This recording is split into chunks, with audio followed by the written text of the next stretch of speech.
Hello students, आज मैं class 10th का टॉपिक जो लास्ट टाइम में कंट्रोल एंड कोऑर्डिनेशन को कंप्लीट किया था, आज नेक्स्ट चैप्टर आपका उससे आगे जो है that is how do organism reproduce start करने के लिए जा रहा हूँ। चैप्टर का नाम है आपका हाउ डू ऑर्गेनिज्म रिप्रोड्यूस। वैसे तो आज बोर्ड पे काम बहुत कम है बेटा, बेसिक इंट्रोडक्शन ही देना है। How do organism reproduce. Class 8 में आपने पढ़ा कि रिप्रोडक्शन क्या होता है और अलग अलग ऑर्गेनिज्म में रिप्रोडक्शन कैसे हुआ था, थोड़ी बहुत इन्फॉर्मेशन दी गई थी, लेकिन यहाँ पर आप डिटेल में चर्चा करेंगे। पहली बात तो ये, ऑर्गेनिज्म रिप्रोड्यूस कैसे करता है, इस बात को जानने से पहले ज़्यादा इम्पोर्टेंट तो ये है कि क्यों करता है, कैसे करता है। इससे ज़्यादा इम्पोर्टेंट हमारे लिए तो इस बात को लेकर के होता है कि रिप्रोडक्शन करता ही क्यों है, तभी तो हम स्टडी करेंगे कि कैसे करता है। अगर उनकी ज़रूरी ही नहीं होगी, नेसेसिटी ही नहीं होगी, तो फिर रिप्रोडक्शन प्रोसेस को ही रोक दिया जाए, उसके मैकेनिज्म को ही हम क्यों स्टडी करें। आपको अगर कहीं पे जाना है, बाय द वे अगर आपको मुंबई जाना है तो मुंबई कैसे जाना है, इस बात से ज़्यादा इम्पोर्टेंट तो ये है कि मुंबई क्यों जाना है। अगर मुझे ये मोटिव पता चल गया कि मुंबई क्यों जाना है, फिर हम इस बात के लिए डिस्कस करेंगे कि मुंबई कैसे जाना है। उसी तरीके से, और उसमें से भी गैर फिक्र वाली बात तो ये है हमारे लिए कि ऑर्गेनिज्म रिप्रोड्यूस क्यों करता है, और उसमें से भी जो आपने लाइफ प्रोसेस को पढ़ा कि आपके लिए एसेंशियल लाइफ प्रोसेस थे, दैट इज डाइजेशन के बारे में पढ़ा, रेस्पिरेशन के बारे में पढ़ा, एक्सक्रीशन के बारे में पढ़ा, ट्रांसपोर्टेशन के बारे में पढ़ा, और रिप्रोडक्शन जो कि एसेंशियल लाइफ प्रोसेस भी नहीं। अगर एक ऑर्गेनिज्म रिप्रोड्यूस नहीं करता है, इसका यह मतलब नहीं है कि वो डेथ कर जाएगा, तो फिर ये कर क्यों रहे। और दूसरी चीज़ ये कि जब अगर रिप्रोडक्शन होता है तो इसमें बहुत ज़्यादा हाई अमाउंट ऑफ एनर्जी खर्च होती है, और एनर्जी भी खर्च हो रही है, हमारे लिए एसेंशियल लाइफ प्रोसेस ही नहीं है, तो इसका मतलब हम कहीं ना कहीं एनर्जी को वेस्ट कर रहे हैं। अब तो सवाल ये है ना कि ये एनर्जी हम वेस्ट क्यों करें, या फिर एसेंशियल ना होते हुए भी ये इस प्रोसेस को क्यों परफॉर्म किया जाता है। अगर इन दोनों का जवाब मुझे मिल जाए तो मुझे इस बात के मुद्दे पे आ जाएंगे कि आखिर रिप्रोडक्शन क्यों जरूरी है, why reproduction is important in the organisms. आपके माइंड में भी कई सारे सवाल आ रहे होंगे कि आखिर क्यों होता है। अपने माइंड को इस बात को स्टक करिए और इस बात को भी सवाल पूछिए कि एसेंशियल ना होते हुए भी ये प्रोसेस क्यों परफॉर्म हो रहा है, और उसके बाद तो ये कि अगर ये प्रोसेस होता है तो लॉट्स ऑफ एनर्जी इसमें कंज्यूम होती है, उसके बावजूद भी ये प्रोसेस परफॉर्म हो रहा है, आखिर क्यों। तो इन सब का जवाब आपको एक ब्रॉड टर्म्स की तरफ लेकर के जा रहा हूँ आपको। जब आप एसेंशियल लाइफ प्रोसेस की बात करते थे तो वहाँ पर एक इंडिविजुअल अपनी बेनिफिशियल की बात कर रहा था, ऑर्गेनिज्म अपने खुद को जीने की बात कर रहा था। अगर मेरे अंदर में डाइजेशन प्रोसेस रुक जाए, कोई अबनॉर्मलिटीज आ जाए, तो मेरा खुद का एग्जिस्टेंस खत्म होगा, मैं जिंदा नहीं रहूँगा, मैं मर जाऊँगा। अगर एक पोटैटो प्लांट है, पोटैटो प्लांट में कोई ऐसी बीमारी आ गई, उसके फोटोसिंथेसिस प्रोसेस परफॉर्म नहीं हो रहे, मतलब न्यूट्रिशन जो प्रोसेस है वो इनकम्प्लीट हो गया। न्यूट्रिशन इनकम्प्लीट होते ही कहीं ना कहीं potato plant after a certain period of time वो डेथ कर जाएगा।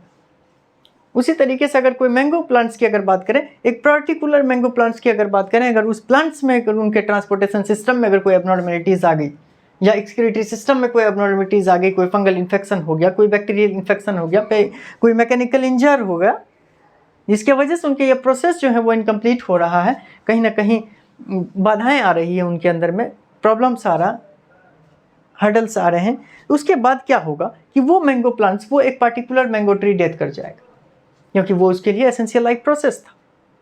उसी तरीके से अगर किसी में एनिमल्स की बात करूं, अगर उसके ब्रीदिंग सिस्टम की बात करें, रेस्पिरेटरी सिस्टम अगर उनका ब्लॉकेज हो जाए, तो पर्टिकुलर वो ऑर्गेनिज्म डेथ करेगा। वो एक पर्टिकुलर जो ए ऑर्गेनिज्म है, ए गॉड है, ए एनिमल हो सकता है कोई, तो उस ऑर्गेनिजम्स की जब बात होती है तो वो डेथ कर रहा था, तो मैंने कहा कि एसेंशियल लाइफ प्रोसेस है। लेकिन आज हम ब्रॉड टर्म्स में बात करेंगे कि जब हम नेचर में आए हैं तो हमारा एक स्पेसीज, हम एक पर्टिकुलर इंडिविजुअल ह्यूमन बींग को होमो सैपियंस सैपियंस कहते हैं। उसी तरीके से मैंने अगर पोटैटो कहा है तो पोटैटो एक स्पेसीज है, उसका नाम अगर साइंटिफिक टर्म्स में बोलें तो वो डेटिसोलेनम ट्यूबेरेशम है। उसी तरीके से अगर मैं मैंगो की बात करूं तो वो एक मेंजिफेरा इंडिका, एक पर्टिकुलर स्पेसीज है। एक पर्टिकुलर इंडिविजुअल में जब फोटोसिंथेसिस रुक गया तो वो डेथ किया। लेकिन इमेजिन करिए अगर सारे प्लांट्स मर जाए तो क्या वो स्पेसीज ही एक्सटिंक्ट कर जाएगा? सारे मैंगो के ट्रीज जितने भी थे सारे चले गए। उसी तरीके से अगर ह्यूमन बींग्स की बात करें, हर एक ह्यूमन बींग्स अगर रेस्पिरेशन सिस्टम खराब होने से हर एक ह्यूमन ऑर्गेनिज्म अगर डेथ कर गया तो इसका मतलब ह्यूमन की एग्जिस्टेंस ही खत्म हो जाएगी। एक लिमिटेड नंबर था। उसी तरीके से अगर पोटैटो की बात करें, पोटैटो का प्रोडक्शन इस ईयर जितना भी हुआ, प्रोडक्शन पे नहीं जाते, अभी सिर्फ आप पोटैटो पे चर्चा करिए कि जितना भी प्लांट्स है पोटैटो का वो किसी कारणवश डेथ कर गया, तो फिर नेचर में तो उसकी एग्जिस्टेंस खत्म हो गई। कहाँ से आएगा? कोई एक ही था, वो भी चले गए। मैं अगर अपनी इंडिविजुअल की बात करूं, एक अगर कोई ह्यूमन ऑर्गेनिज्म है वो अकेला ही था इस दुनिया में, अगर वो डेथ कर गया इसका मतलब वो स्पेसीज को खत्म कर दिया। तो नेचर में उसके स्पेसीज की एग्जिस्टेंस के लिए रिप्रोडक्शन जरूरी है, क्योंकि अगर वो नॉन रिप्रोड्यूसिंग ऑर्गेनिज्म होगा तो वो इन्वायरमेंट में कहीं ना कहीं लिमिटेड नंबर में होगा, वो एक ही होगा, और एक जिस दिन ख़त्म हो जाएगा उसकी एग्जिस्टेंस खत्म हो जाएगी। और नेचर हमेशा इस बात को अपोज करती है, नेचर हमेशा चाहती है कि स्पेसीज़ की एग्जिस्टेंस उसके नेचर में बना रहे, क्योंकि नेचर में हर वो ऑर्गेनिज्म का, हर वो स्पेसीज़ का एक अपना अलग इम्पोर्टेंस, उनकी अलग निके, उनका अलग स्पेशलाइजेशन है। इकोसिस्टम में हमारा लायन का भी इम्पोर्टेंट,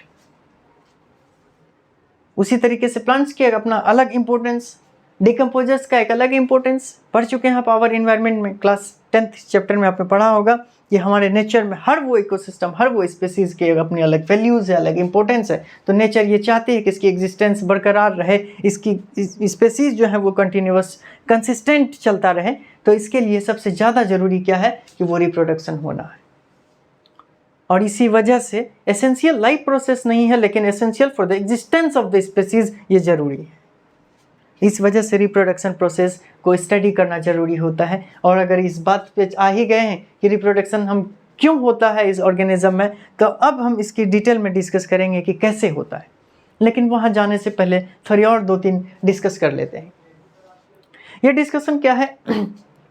अभी मैंने कहा कि रिप्रोडक्शन की वजह से स्पेसीज़ की एग्जिस्टेंस सेम होती है, तो अब आपके माइंड में सवाल आना चाहिए कि आखिर कैसे हम स्पेसीज़ को पहचानें, ये सेम स्पेसीज़ का मेंबर है।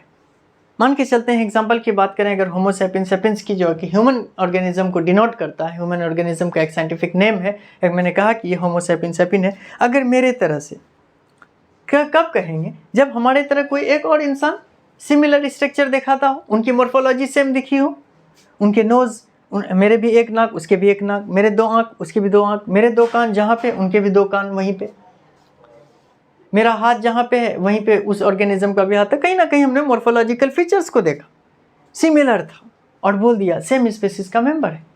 उसी तरीके से आप अगर मैंगो प्लांट्स की बात करें, आप गार्डन में गए थे, एक ऐसे प्लांट्स को देखा जिसका नाम आपको नहीं पता था, वहाँ का जो क्यूरेटर्स था या यूँ कहें कि माली था, आप उनसे पूछा कि ये कौन सी प्लांट्स है, ये क्या फल देता है, कौन सी फल इसमें आता है, उन्होंने आपको बताया ये मैंगो प्लांट्स है। जब इसकी मौसम आती है तो इसमें मैंगो का फल आता है। तो अपने प्लांट्स की मॉर्फोलॉजी को देखा, आपने उसको ऑब्जर्व किया, आपने एनालिसिस किया, आपने नोटिस किया, और अगली बार जब आप कहीं पे गए वैसा ही प्लांट्स आपको मॉर्फोलॉजिकल स्ट्रक्चर में दिखा, आपने झट से कहा कि ये मैंगो प्लांट्स है। आपने क्या देखा? मॉर्फोलॉजी। उसी तरीके से अगर मैं पोटैटो की बात करूँ, पोटैटो प्लांट्स आपने यहाँ पे देखा, एक स्टेज पे आपको नहीं पता था कि किस चीज़ का प्लांट्स है, आपने किसी से पूछा या कहीं से इन्फॉर्मेशन लिया, इन्फॉर्मेशन लेने के बाद जब आपने उसकी मॉर्फोलॉजी को देखा, आप कहीं और पे गए, अगर आपको वही प्लांट्स से मिला तो आपने झट से बोला क्या, ये पोटैटो प्लांट्स है। तो कहीं ना कहीं हम सिमिलर स्ट्रक्चर की बात कर रहे हैं। सेम स्पेसीज का होने के लिए सिमिलर स्ट्रक्चर का होना जरूरी है, और रिप्रोडक्शन स्पेसीज को मेंटेन कर रही है। तो कहीं ना कहीं रिप्रोडक्शन का एक अहम मुद्दा ये भी है कि वो सिमिलर स्ट्रक्चर प्रोड्यूस करे। आइडेंटिकल नहीं हो चलेगा, लेकिन सिमिलर हो। अब सवाल ये है कि सिमिलर स्ट्रक्चर कैसे बने, सिमिलर स्ट्रक्चर कैसे बन सकता है? उसके लिए अगर हमारे पास एक ब्लूप्रिंट हो, ब्लूप्रिंट का मतलब ढांचा।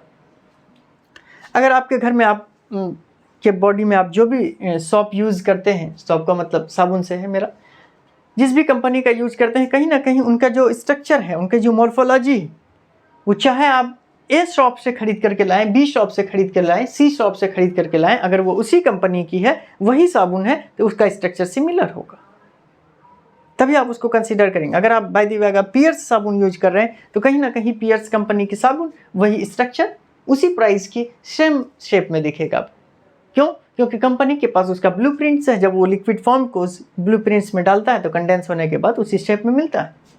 उसी तरीके से अगर आप एक पर्टिकुलर कंपनी के पर्टिकुलर ब्रांड्स की बिस्किट खा रहे हैं तो वो हर एक बिस्किट का शेप जो है वो सिमिलर होता है, और देखते ही आप बता देते हैं ये इस कंपनी की बिस्किट। हालांकि एक बहुत क्लासिकल एग्जांपल है पार्ले जी, क्योंकि पार्ले जी अपनी शेप को चेंज नहीं किया है। आप पार्ले जी बिस्किट को चाहे ए शॉप से खरीद करके पहचाने, बी शॉप से पहचाने, सी शॉप से पहचाने, लेकिन पहचान इसलिए रहे क्योंकि उनकी मोर्फोलॉजी सेम। मोर्फोलॉजी सेम क्यों है? क्योंकि जब बिस्किट बनाना होता है उनका जो ब्लूप्रिंट्स है, उनका जो ढांचा है वो कांस्टेंट रहा, उस पर डाला और वो उस शेप के बिस्किट बन गई। तो ठीक वैसे ही ऑर्गेनिजम्स के भी ब्लूप्रिंट्स होते हैं, ऑर्गेनिज्म का भी ढांचा होता है, और उसी ढांचे के अनुसार से जब बनता है तो उनका हर वो स्ट्रक्चर सिमिलर होता है। अब ये ब्लूप्रिंट्स अगर बात करें कि ये जो ढांचा है ये किस में इन्वॉल्व होता है, तो ये सेल के न्यूक्लियस में जो आपका क्रोमोसोम है उसमें डीएनए है, डीएनए में जीन है, ये उस ब्लूप्रिंट को कंजर्व रखता है, और उसी डीएनए से आरएनए बनेगा, आरएनए से प्रोटीन, डीएनए से आरएनए, आरएनए से प्रोटीन, और वो प्रोटीन एक पार्टिकुलर ऑर्गन का डेवलपमेंट करता है एक पार्टिकुलर प्लेस पे। अगर मेरा हाथ का डेवलपमेंट अगर इस थोरेसिस रीजन पे होना है, थोरेसिस रीजन पे कराने के लिए हमको वो प्रोटीन्स का रिक्वायरमेंट है, और वही प्रोटीन्स हमें दूसरे ऑर्गेनिज्म में, अगर मैं चाह रहा हूँ कि वो ह्यूमन ऑर्गेनिजम्स हो, होमो सेपियंस सेपियंस हो, तो उसको कहीं ना कहीं वही प्रोटीन का रिक्वायरमेंट होगा, और उस प्रोटीन का रिक्वायरमेंट वही फुलफिल करेगा जो मैसेज आरएनए दे रहा है, और आरएनए का मैसेज किसके पास है? डीएनए के पास। तो कहीं ना कहीं डीएनए ही हमारा एक बहुत बड़ा मोटिव हो जाता है उसको कंजर्व रखने के लिए, सिमिलर स्ट्रक्चर के लिए। तो सबसे पहला जो स्टेप है रिप्रोडक्शन का, that is the copy of DNA. DNA की सबसे पहले कॉपी होती है, और कॉपी जब होता है तो इसकी जो स्ट्रक्चर है वो कहीं ना कहीं सिमिलर होता है, आइडेंटिकल नहीं कह सकते हैं। क्यों? क्योंकि ऐसा माना जाता है कि जो भी बायोकेमिकल प्रोसेस हो रहा है वो रिलायबल नहीं होता। रिलायबल का मतलब होता है कि भरोसेमंद, एग्जैक्ट हूबहू वैसा ही करके दे देगा, कॉपी ये ज़रूरी नहीं है, लेकिन बहुत हद तक वो सिमिलर होता है। कुछ डिफरेंसेस होते हैं जिसको वेरिएशन आप कह सकते हैं, कुछ ऐसे भी वेरिएशन हो जाते हैं जो ड्रास्टिक वेरिएशन है, वो एग्जिस्ट नहीं कर सकता है। वैसे सेल डेड कर जाते हैं, वैसा जो न्यूबॉर्न सेल है वो एग्जिस्ट नहीं करेगा, वो डेड कर जाएगा, क्योंकि वो अपने लाइफ प्रोसेस को परफॉर्म नहीं कर पा रहा है। लेकिन उसी के कंट्रास्ट में कुछ ऐसे भी चेंजेस हो जाता है जो एनवायरनमेंट में एग्जिस्ट कर सकता है, अपने नीचे चेंज कर सकता है। ये वेरिएशन के वजह से इवोल्यूशन होता है। पढ़ेंगे नेक्स्ट चैप्टर में इवोल्यूशन में कि आखिर कैसे वेरिएशन से इवोल्यूशन होता है। वैसे तो इवोल्यूशन अभी हटा दिया गया है बेटा, लेकिन फिर भी इंफॉर्मेशन के लिए आपको मैं ये बात बता दूं कि वेरिएशन के वजह से ही इवोल्यूशन होता है। अब सबसे बड़ा बात ये है, अब आपकी एनसीईआरटी जो है, ये जो टॉपिक अभी चल रहा था वो है एग्जैक्ट कॉपी वाली, कि डीएनए की क्या हर वो कॉपी एग्जैक्ट सिमिलर होती है? तो नहीं हो पाती है। क्यों? क्योंकि हर वो बायोकेमिकल प्रोसेस जो है वो रिलायबल नहीं होता है। There is always some differences during the copying of DNA, या फिर आप कहें कि during the replication of DNA. और ऐसे डिफरेंसेस कुछ ऐसे भी होते हैं जो ड्रास्टिक होता है, और अगर ड्रास्टिक डिफरेंस है तो कुछ सेल एग्जिस्ट करता है, कुछ नहीं करता है, जिसके वजह से इवोल्यूशन होता है। लेकिन वेरिएशन की भी अपनी एक अलग इम्पोर्टेंस है बेटा, इम्पोर्टेंस है। इसका क्या इम्पोर्टेंस है, आप इसको ध्यान से सुनिए। हमारे इस इकोसिस्टम में पॉपुलेशन को एक अपना अलग पार्टिकुलर प्लेस दिया गया है। ये पार्टिकुलर प्लेस, या अब यूँ कहें कि निके है, ये रिप्रोडक्शन के आधार पे दिया गया। रिप्रोडक्शन कैपेबिलिटी काफ़ी हाई थी। मैंने कहा ये लोअर ऑर्गेनिज्म है, रिप्रोडक्शन कैपेबिलिटी हाई है, बार बार रिप्रोडक्शन कर सकती है, कम टाइम में ज़्यादा रिप्रोडक्शन कर सकती है, जैसे कि बैक्टीरिया। हायर ऑर्गेनिज्म की बात करें, लायन की वैल्यू ज़्यादा होती है, डेट इज रिप्रोडक्टिव कैपेबिलिटी उनकी कम है, लेकिन उनकी एग्जिस्टेंस को मेंटेन रखने के लिए वो हायर ऑर्गेनिज्म अपने नीके को बहुत जल्दी नहीं बदलता है, वो हमारे इन्वायरमेंट को बहुत अच्छे से विदस्टैंड रह सकता है। टेम्परेचर थोड़ा सा भी डाउन होगा, ऐसा नहीं कि वो डेथ कर जाए। हालांकि बैक्टीरिया में एक नैरो रेंज उनके लिविंग ऑर्गेनिजम्स को लेकर के, जरा सी टेम्परेचर बढ़ गई मर गए, जरा सा टेम्परेचर डाउन हो गई उसमें भी चले गए। तो कहीं ना कहीं वेरिएशन से कि ये अपनी यही अहम मुद्दा हो जाता है, क्योंकि हमारा जो नीके स्पेशलाइजेशन है रिप्रोडक्शन के आधार पे जो हमने चेंज किया है, नीके का मतलब हुआ स्ट्रक्चरल एंड फंक्शनल, जो हमारा रोल है वो चेंज हो सकता है, एनवायरनमेंट में चेंजेस आ सकता है। और ये कंट्रोल हमारे ऑर्गेनिज्म पे नहीं होता है। ऑर्गेनिज्म पे हमारा कंट्रोल क्यों नहीं है? ऑर्गेनिज्म के कंट्रोल में नीचे नहीं है क्योंकि इसको नेचर डिसाइड किया है कि नेचर में अभी अर्थ का टेम्परेचर हाई हो गया, अचानक से वाटर लेवल डाउन हो गया, फ्लड आ गए, या मेट्रोइट आप जिसे कहते हैं कि मेट्रोइट के वजह से भी कुछ चेंजेस आ गए। तो ये चेंजेस हमारे हैंड में नहीं था, ये नेचर के हैंड में था। नेचर अगर चेंज होती है तो ऑर्गेनिज्म को भी चेंज करना पड़ेगा, और ये चेंज कब होता है? जब वेरिएशन होता है। तो कहीं ना कहीं वेरिएशन की एक अपनी अहम वैल्यूज़ हैं ताकि वो उन्हीं के को एडॉप्ट कर पाए जो चेंजेस हमारे इन्वायरमेंट में हो रहा है। एक एग्जांपल के तौर पे अगर मैं बैक्टीरिया की बात करूँगी, एक बैक्टीरिया जो टेम्परेट वाटर में रहता था, नॉर्मल टेम्परेचर पे रह रहा था, लेकिन अचानक से वाटर में टेम्परेचर हाई हो गया। टेम्परेचर के हाई होते ही बहुत सारे बैक्टीरिया डेथ कर गए, लेकिन उस टेम्परेचर पे वही बैक्टीरिया रह पाएगा जो उस टेम्परेचर को फेस कर पाएगा, जो उस टेम्परेचर पे विदस्टैंड रखता है, और वही करेगा जिसमें कुछ वेरिएशन हुआ। कुछ ऐसे बैक्टीरिया थे जो 25 से 30 डिग्री सेल्सियस पे रह रहे थे, लेकिन कुछ ऐसे वेरिएशन थे जो 30 से 35 पे भी रह सकता था। तो वो बैक्टीरिया आज उस टेम्परेट वाटर के टेम्परेचर इंक्रीज़ होने के बावजूद भी, राइज होने के बावजूद भी, वो अगर वहाँ पे ज़िंदा है तो कहीं ना कहीं उन्होंने सिर्फ अपनी जान बचाकर अपनी इज्जत नहीं, उन्होंने पूरी की पूरी स्पेसीज़ को बचाया है। आज बैक्टीरिया अपने स्पेसीज़ को बचाने का काम किया है बेटा। तो इस वजह से कहा जाता है कि जब वेरिएशन की इम्पोर्टेंस इतनी है कि वो इंडिविजुअल को बेनिफिट नहीं, स्पेसीज़ को बेनिफिट पहुँचाता है, क्योंकि 80% बैक्टीरिया तो मर गए थे बेटा। 20% जो बचा हुआ है जिसमें वेरिएशन हुआ था, क्या उन्होंने केवल खुद की अपनी जान बचाई? नहीं बेटा, उन्होंने बैक्टीरिया नामक स्पेसीज की जान बचाई है। उन्होंने उस नेचर में उस बैक्टीरिया के एक्सटिंक्ट होने से बचाया है, खोने से बचाया है। क्यों? क्योंकि वेरिएशन था, उस टेम्परेचर को उन्होंने फेस कर पाया।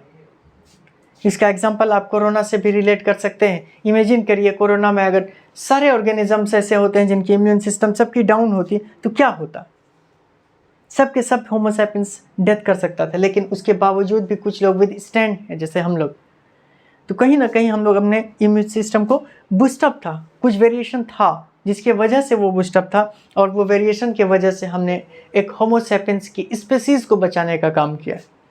वैसे तो बेटा आपका जिंदा रहना या मौत हो जाना ये नेचर पे डिपेंड करता है, लेकिन मैं एग्जांपल पे साइंटिफिक तौर पे आ रहा हूँ, इस वजह से मैंने एग्जांपल लिया है। कोरोना से बच जाना, ये डिफेंस मैकेनिज्म की बात करना, ये